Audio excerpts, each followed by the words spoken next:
Bonjour, je suis Cécile Colibri de La Voix du Colibri et j'accompagne les mères et les pères de famille qui souhaitent transformer les blessures du passé en force, se libérer de leurs schémas répétitifs et créer une vie pleine d'harmonie pour eux, leurs enfants et leurs partenaires de cœur.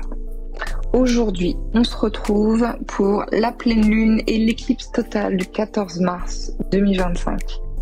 Une énergie puissante que vous devez déjà sentir. Je ne pouvais pas passer à côté de ça. Le 14 mars 2025, le ciel nous réserve un cadeau tout particulier. C'est le vendredi où la pleine lune, où la lune va se parer de ses plus beaux atours pour nous livrer des messages profonds. Cette pleine lune en Vierge s'accompagne d'une éclipse lunaire totale, comme si les astres avaient décidé de mettre les petits plats dans les grands, juste pour nous.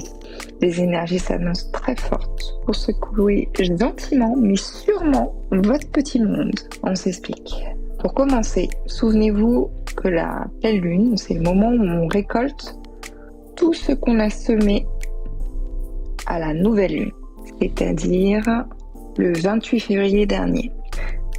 Le 28 février dernier, on a aussi eu l'alignement de 7 planètes, ce qui n'est pas arrivé depuis un moment. C'est le moment de faire un vœu de pleine lune pour attirer l'abondance, réussir vos projets ou améliorer vos relations. Pour bien comprendre ce phénomène, vous savez ce qui se passe pendant une pleine lune ? Le soleil et la lune se font face, créant cette opposition parfaite qui illumine complètement notre satellite. Lors de cette lune du mois de mars, le soleil sera dans le signe du poisson, qui est un rêveur intuitif, parfois un peu dans les nuages. Est-ce que cela vous rappelle quelqu'un ? Tandis que la lune, elle, brillera fièrement à 24 degrés du signe de la Vierge, qui, elle, est pragmatique, organisée, perfectionniste. Oui, cette partie en vous qui range les chaussettes par couleur, fait des to-do list. Oui.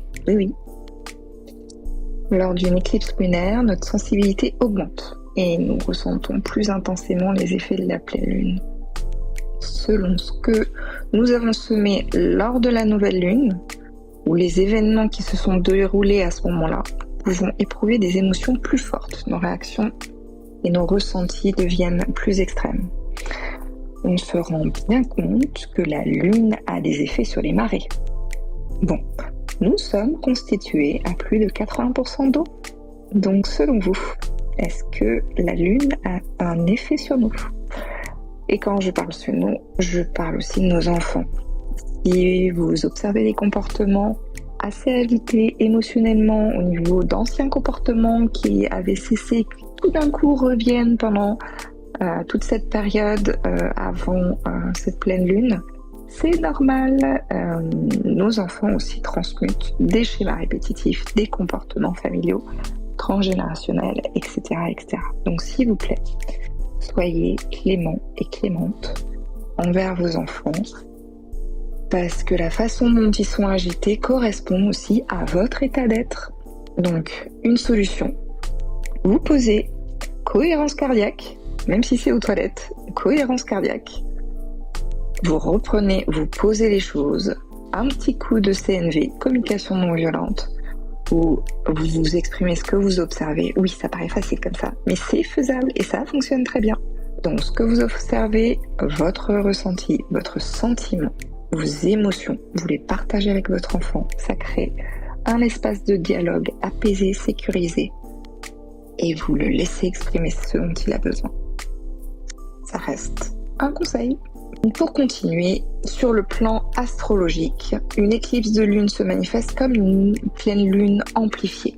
Elle agit comme un révélateur, nous permettant de prendre conscience de notre état, et donc l'état de nos enfants. Si nous avons semé de bonnes intentions, nous récoltons les bénéfices, bien sûr, exponentiels. Et nous nous sentons bien. En revanche, si nous éprouvons un malaise, de la tristesse, des crispations, etc., des signes de crise, etc., c'est qu'il est temps de réévaluer le type de comportement qu'on a, le type d'habitude, et d'apporter des changements, forcément. Quand la pleine lune éclaire le signe de la Vierge, comme là au 14 mars, c'est le moment idéal pour une introspection approfondie, pour nous confronter à notre propre réalité. Donc, toutes les croyances qui nourrissent notre réalité. Il est inutile de perdre du temps dans les lamentations ou le déni. Sincèrement, prenez vraiment conscience, au-delà de l'illusion, de ce qu'on cherche à mettre en œuvre dans notre quotidien pour que tout puisse tenir le coup, on va dire ça comme ça. Donc on pose tout à plat et on recherche avec courage des solutions tangibles sur le long terme de façon à rectifier ou à juste améliorer ou à évaluer ce qui peut être transmuté et réharmonisé. En revanche, si à cette période on ressent de la satisfaction, ce qui est tout à fait possible, les pleines lunes peuvent bien se passer, suivant si on suit bien le cycle de la nouvelle lune et de la pleine lune, dont on parlera plus souvent.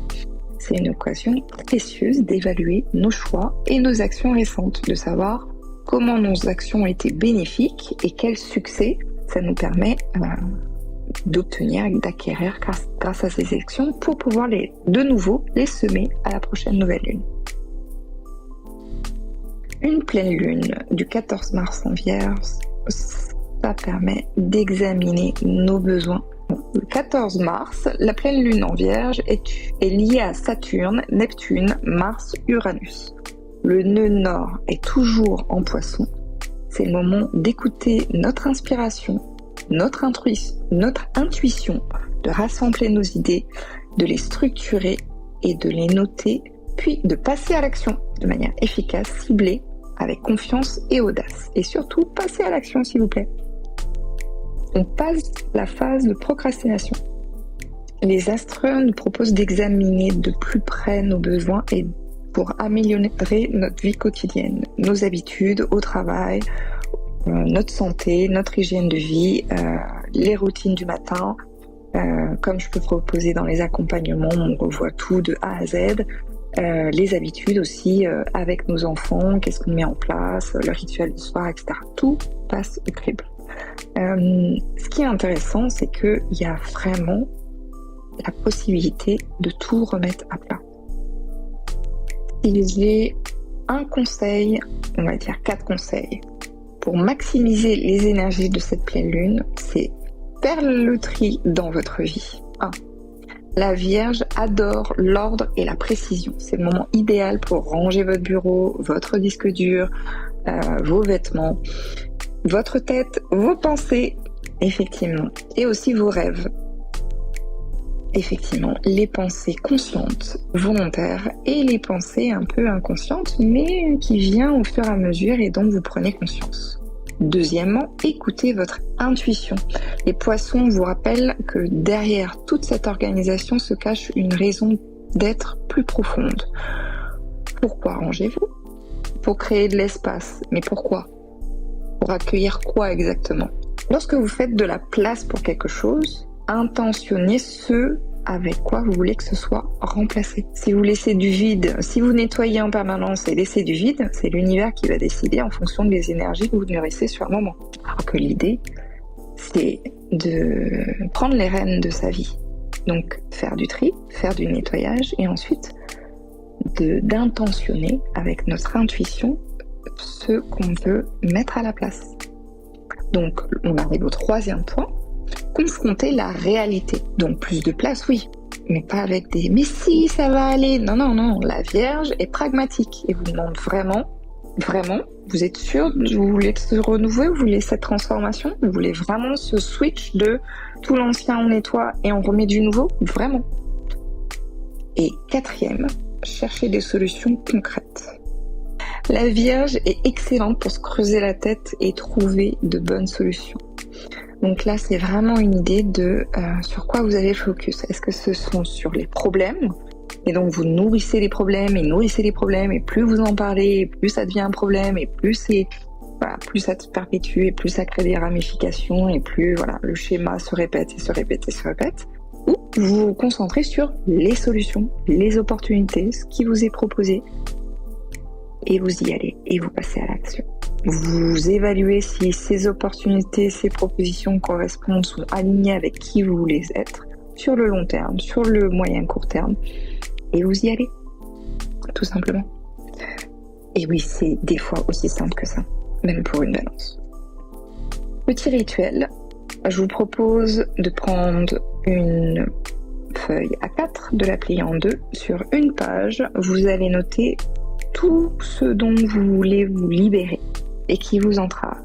Faites une liste détaillée de tout ce dont vous faites face. Vous pouvez le faire avec vos enfants si vous le souhaitez.